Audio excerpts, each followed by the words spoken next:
সংসারের জন্য, সন্তানদের জন্য একজন গৃহিণীকে সকাল থেকে রাত অবধি কি পরিমাণ ধৈর্য সহকারে পরিশ্রম করতে হয় তা কেবল একজন গৃহিণীই জানেন। বিসমিল্লাহির রহমানির রহিম। সবাইকে আসসালামু আলাইকুম। কেমন আছেন আপনারা সবাই? আশা করছি যে যেখান থেকে আমার এই ভিডিওটি দেখছেন সকলে ভালো আছেন, সুস্থ আছেন। আলহামদুলিল্লাহ, আমরাও ভালো আছি। তো চলে আসলাম আপনাদের মাঝে আরেকটি নতুন ব্লগ ভিডিও নিয়ে। অফ ক্যামেরায় সকালে ভাত ভাজি করে দুই মেয়েকে খেতে দিয়ে দিয়েছি। খাওয়া শেষ করে ছোট মেয়েকে স্কুলে দিতে যাব। এদিকে আড়াইতে আনিশার আব্বু নাস্তা সেরে অফিসে চলে গেছে। অফিসে যাওয়ার আগে ছোট মেয়েকে স্কুলে দিয়ে অফিসে যেত, কিন্তু এখন স্কুল 8:40 অর্থাৎ স্কুলের সময় পরিবর্তন হওয়ায় এখন আমাকেই নিয়ে যেতে হয়। কি আর করার আছে বলুন? তাই মেয়েকে রেডি করে স্কুলে দিতে যাচ্ছি।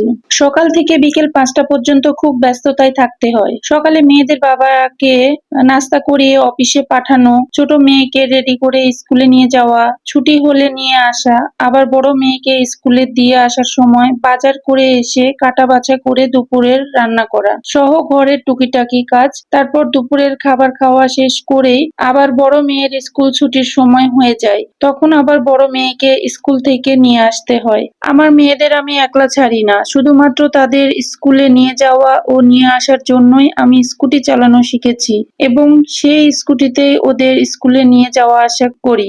যারা আমার ভিডিওগুলো রেগুলার দেখেন তারা হয়তো খেয়াল করেছেন। তো যাই হোক, ছোট মেয়েকে স্কুলে দিয়ে এসে রাইস কুকারে চাল ধুয়ে ভাত বসিয়ে দিলাম। এরপর ছোট মেয়েকে স্কুলে দিয়ে আসার সময় বেশ কিছু বাজার করে এনেছি।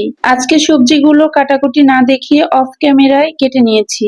এখন সবগুলো সবজি এক এক করে ভালোভাবে ধুয়ে নিচ্ছি। ছোট মেয়ের স্কুল ছুটির সময় হয়ে গেছে। ছোট মেয়েকে স্কুলে নিতে যাব, ঠিক তখনই বৃষ্টি শুরু হয়ে গেল। কয়েকদিন প্রচন্ড গরমের পরে এই বৃষ্টি যেন মানুষের জীবনে প্রশান্তি নিয়ে এসেছে। বৃষ্টি হলে কি আর করা যাবে, মেয়েকে তো স্কুল থেকে নিয়ে আসতে হবে, তাই না? তাই বৃষ্টির মধ্যে স্কুটি না নিয়ে আজ রিক্সা করে স্কুলে পৌঁছালাম। একটু বৃষ্টি হলে কিছু কিছু রিক্সাওয়ালা মামাদের কি যে ভাব, 20 টাকার ভাড়া 30 টাকা, 40 টাকার ভাড়া 50 টাকা, 60 টাকা চেয়ে বসে। আর একটাই কথা, গেলে চলেন, না গেলে নাই। তো কি আর করার, যেহেতু বৃষ্টির জন্য স্কুটি বের করব না, তাই নিরুপায় হয়ে যে ভাড়া চাই সে ভাড়ায় যেতে রাজি হলাম। আর মেয়েকে নিয়ে রিক্সা করে ফিরছি। রিক্সায় বড় পলিথিন দিয়ে রিক্সাওয়ালা মামা ঢেকে দিলেন, তবুও মাথায় মেয়ের বৃষ্টির পানির ঝাপটা এসে পড়ছিল। তারপর বাসায় পৌঁছানোর পর মেয়ের ড্রেস চেঞ্জ করতে বললাম, আর আমিও চেঞ্জ করে রান্নাঘরে চলে আসলাম। ওই যে স্কুলে যাওয়ার আগে যে সবজিগুলো কাটা বাছা করে ধুয়ে রেখেছি সেগুলো এক এক করে রান্না করে নিচ্ছি। বৃষ্টি হওয়ার জন্য বড় মেয়েকে আজ আর স্কুলে নিয়ে যাব না।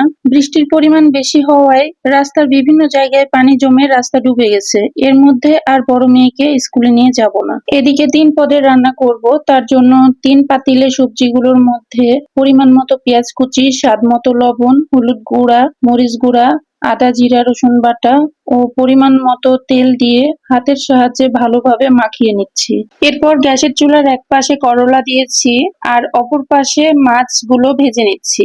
মাছ ভাজা শেষ হলে রেডি করে রাখা আরেকটি সবজির পাতিল বসিয়ে দিলাম। ছোট মাছ ও ছোট আলু দিয়ে করলা আড়াইটা আনিশার আব্বুর বেশ পছন্দের একটি খাবার। ছোট মাছ ও দেশি ছোট আলু দিয়ে এভাবে হালকা সামান্য ঝোল রেখে রান্না করলে খেতে বেশ মজা লাগে। করলা ঝিঙার তরকারি যখন গ্যাসের চুলায় হচ্ছে তখন আমি ভাবলাম কারেন্ট যেহেতু আছে তাই ইন্ডাকশনে আলু বেগুন ছোট মাছ দিয়ে চচ্চড়িটা করেই নি। ইন্ডাকশন আমি খুব কম ব্যবহার করি, কেননা আমার কাছে ইন্ডাকশনের তুলনায় গ্যাসের চুলায় তাড়াতাড়ি রান্না হয় বলে মনে হয়, আর ইন্ডাকশনের তুলনায় গ্যাসে রান্না করতে আমার বেশি ভালো লাগে।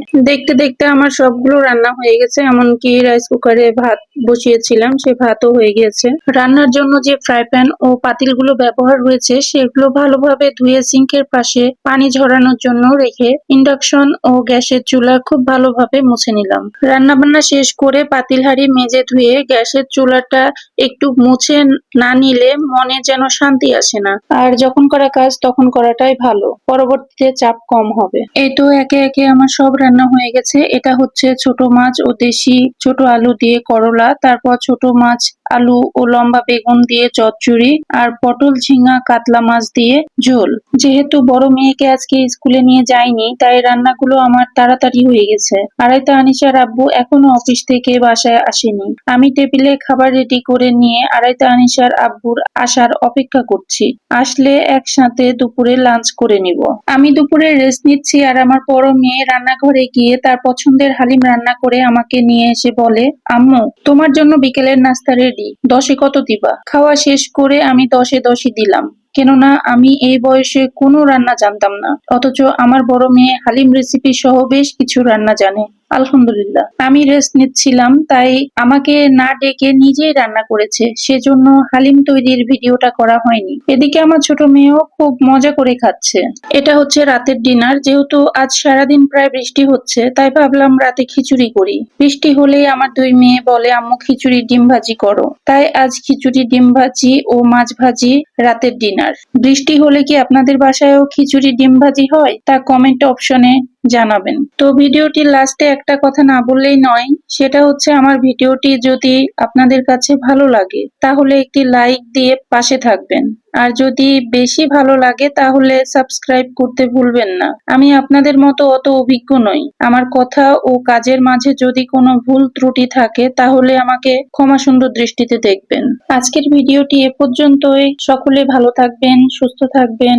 পরবর্তী ভিডিও দেখার আমন্ত্রণ জানিয়ে বিদায় নিচ্ছি। আল্লাহ হাফেজ। আসসালামু আলাইকুম।